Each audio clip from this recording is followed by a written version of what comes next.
திமுக தான் என்ன பண்ணும் அப்படின்னு பாத்தீங்க அப்படின்னா, நமக்கு ஒரு கட்சி எதிர்க்கட்சி அப்படின்னா, அவங்க என்ன பண்ணாலும் அது தப்பு தான். அவங்க ஏதாவது ஒரு நல்லது பண்றாங்கன்னு வச்சுக்கோங்களேன், அத பாராட்ட திமுகவுக்கு மனசே வராது. அவங்கள வந்து நாங்க அடியோடு வெறுப்போம். அவங்க என்ன பண்ணாலும் நாங்க விமர்சனம் பண்ணுவோம் அப்படின்னு சொல்லிட்டு விமர்சனம் பண்ணக்கூடிய ஒரு கட்சியா தான் திமுக இருக்கு. ஆனா அண்ணாமலை அவர்கள் என்ன சொல்றாரு, விஜய் அவர்கள் வைத்த ஒரு குற்றச்சாட்டு அதுல உண்மை இருக்கு.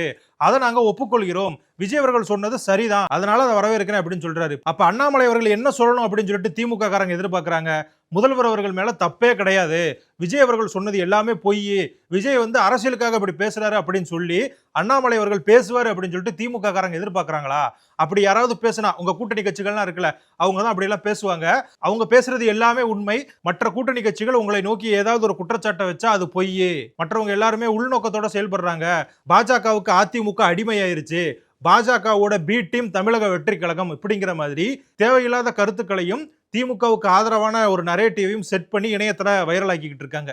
இந்த ஒரு முப்பெரும் விழான்னு ஒன்று நடந்துச்சுல, அதுக்கு இந்த சோசியல் மீடியா இன்ஃப்ளூயன்சர்ஸ் ஆதரவு கொடுக்குற மாதிரியும் பாருங்கங்க உலகத்திலே நடக்காத கூட்டம் நடந்துருச்சு அப்படிங்கிற மாதிரி ஒரு வீடியோவை கிரியேட் பண்ணி இவங்க வந்து பரப்பி விட்டாங்கல்ல, அந்த மாதிரி எல்லாருமே திமுகவுக்கு ஆதரவாக செயல்படணும் அப்படின்ட்டு அவங்க நினைக்கிறாங்க போற.